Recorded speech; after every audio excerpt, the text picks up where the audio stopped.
It's a controversial movie, The Interview. One commentator said the United States lost its first cyber war. Sony backed down from hackers' threats of violence and the potential release of more damaging internal documents. CBS News has learned federal investigators could soon blame North Korea for the cyber attack over the movie. The film is about a plot to assassinate North Korea's leader. Elaine Kahano is here with the fallout from what may be the most damaging cyber attack ever for an American business. Elaine, good morning. Good morning. Hollywood, corporate America, the U.S. government all agree the Sony hack attack and its aftermath have been unprecedented. And officials say the White House is considering a range of options in weighing a potential response. You want us to assassinate the leader of North Korea? Yes.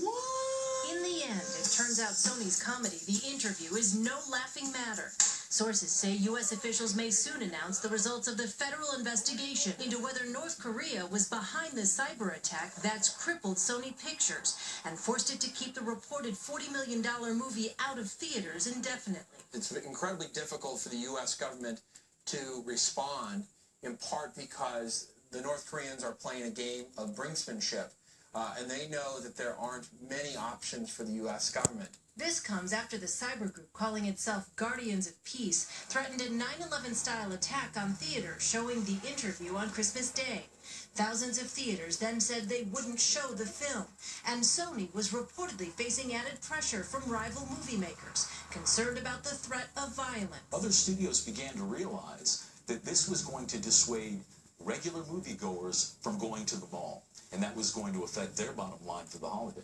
Finally, Sony decided to cancel the release altogether, saying, "We are deeply saddened at this brazen effort to suppress the distribution of a movie and in the process do damage to our company, our employees, and the American public." I have never seen a studio just say, we are pulling the publicity, we are pulling the movie, no video on demand. It's as if The Interview never existed. While Sony says it stands by the filmmakers and their right to free expression, critics have been vocal. From Newt Gingrich, who tweeted, "America has lost its first cyber war. This is a very, very dangerous precedent." Personally, I think allowing a ruthless dictator of another country to decide what American people can and cannot see in our own country is against, like, everything we're supposed to stand for, right? I mean, this whole thing is just scary, man. Somebody, you know, your emails and it's your private stuff, and I mean, and the whole town's scared. Everybody's got to be scared. The ripple effects continue as Steve Carell movie about North Korea has reportedly been canceled. Sources tell us that it's possible The Interview will never see the light of day and that Sony wants to distance itself from the film's controversy as much as possible. Losses from pulling the film and fixing the corporate infrastructure could easily run into the hundreds of millions.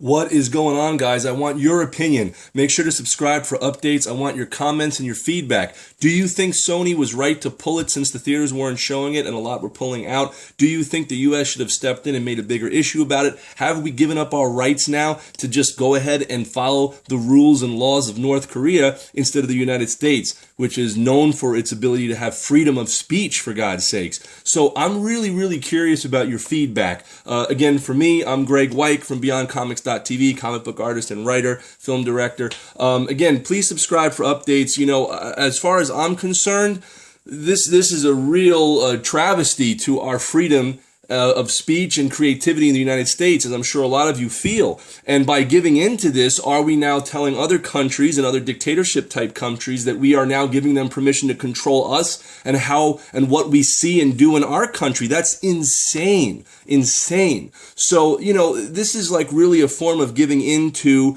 a form of terrorism in a certain sense, and it's very disturbing. At the same time, I think that the company doesn't want to be affiliated in case there's any kind of bombings or any problems, obviously. But again, isn't that up for the United States people who live here to decide? Do you understand? In other words, Sony, I think you should release the picture and let people make their own decision. Have a warning at the theater. Have it mandatory that everybody says there has been a threat. Do you still want to take a chance and see this movie? And let us, as the American people, decide for ourselves.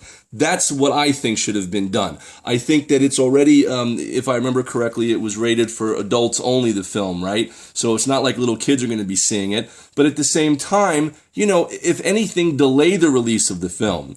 Don't cancel it indefinitely. Delay the release while a discussion is formed or something happens, but don't cancel it and give in that way. You've just given permission, Sony, to everybody, you know, who is against the beliefs of freedom to now start to control the country of the United States.